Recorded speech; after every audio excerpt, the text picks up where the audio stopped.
Bonjour à tous et bienvenue sur ma chaîne. Vous savez, profiter de la vie est différent de détruire sa vie. Nous vivons dans un monde où les gens pensent que satisfaire les désirs du corps est égal à profiter de la vie. C'est dans satisfaire les désirs de leur corps que la plupart se créent des problèmes.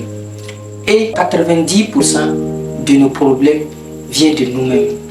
Mais comme on n'a pas la sagesse, comme on n'a pas la discipline, comme on n'a pas les éléments nécessaires pour s'écouter, pour savoir que notre problème ou nos problèmes viennent de nous-mêmes, beaucoup d'entre nous, ou la plupart des gens, ne se sentent pas responsables de leurs problèmes. Et pourtant, ils sont responsables, ils sont à 90 ou bien 99% responsables de leurs problèmes. Que ce soit un problème financier, que ce soit un problème de santé, même un problème familial, beaucoup de gens sont responsables, mais ils refusent d'adosser ou bien ils refusent de porter la responsabilité sur eux pour chercher la solution. Je prends aujourd'hui où les maladies sont dispersées, où il y a des maladies aujourd'hui que les gens ne connaissent pas le nom. Il y a les maladies où la science n'a pas encore réussi à détecter, à savoir c'est quelle et quelle maladie.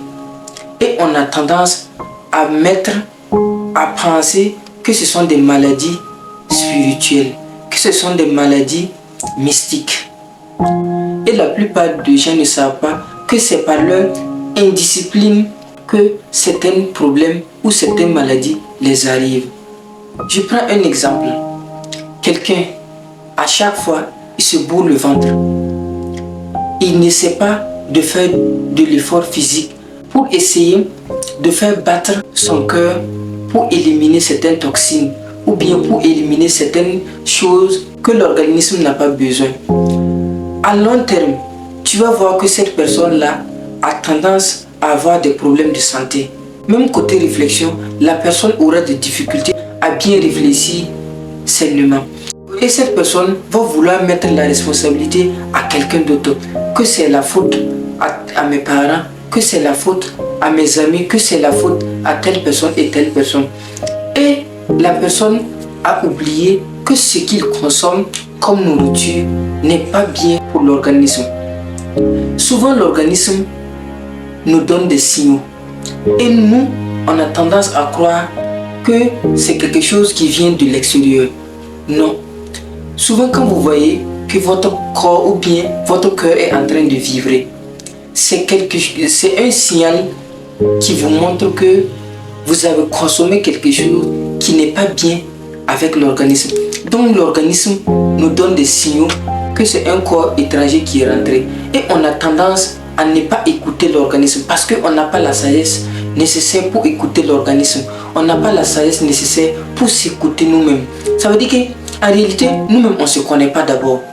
On ne se connaît pas d'abord. Sinon, si nous, on se connaissait, il y a certains problèmes qu'on va pouvoir résoudre facilement sans mettre la faute à quelqu'un ou sans aller à quelque part chercher la solution, ni aller crier à quelque part à l'église ou aller se faire soigner par quelqu'un qui se dit qu'il soigne de manière mystique ou bien qu'il soigne par les prières. Donc c'est à nous-mêmes de résoudre nos problèmes. Je prends l'autre cas. Quelqu'un dont ça ne va pas financièrement sur lui. Tu vas voir des gens, une fois qu'ils gagnent l'argent, si c'est pas alcool, c'est femme. Une fois qu'ils gagnent l'argent, si c'est pas alcool, c'est femme. Imagine tu gagnes $10 par jour. Et à chaque fois, tu vas dépenser les $8 là pour chez ces femmes. Tu vas dépenser les $2 là dans l'alcool. Même si Dieu descend comment pour t'aider. Tu vas faire comment pour être quelqu'un. Déjà tu dépenses plus que tu gagnes. Tu vas économiser quoi? Et les gens ont tendance à tout mettre ça sur Dieu, que c'est l'œuvre de Dieu. C'est pas l'œuvre de Dieu. Sois discipliné. Tu mets un peu d'argent de côté. Tu essaies de dépenser moins que tu gagnes. Et tu vas voir que ta vie sera bien améliorée. Je prends l'exemple aussi de quelqu'un. Voilà, nous sommes tous des entrepreneurs. Et la plupart disent qu'il n'y a pas marché, qu'il n'y a pas l'argent. Le problème, c'est pas qu'il n'y a pas le marché. Le problème, c'est pas qu'il n'y a pas l'argent. Le problème, c'est que est-ce que tu es compétent pour faire certaines choses?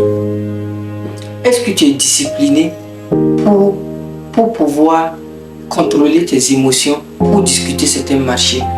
Je prends l'exemple d'un homme qui couche avec beaucoup de femmes. Ça veut dire que tu essaies d'éparpiller ton énergie sexuelle.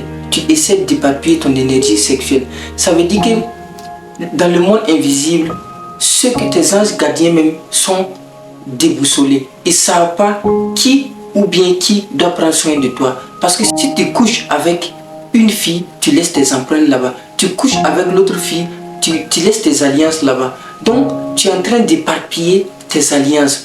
Donc, dans le monde invisible, on ne sait pas. Ça veut dire que tu es éparpillé au fait. L'énergie n'est pas canalisée. Donc, du coup, à chaque fois, tu auras toujours des difficultés pour avoir quelque chose. C'est la raison pour laquelle beaucoup de gens marchent, leurs affaires ne vont pas.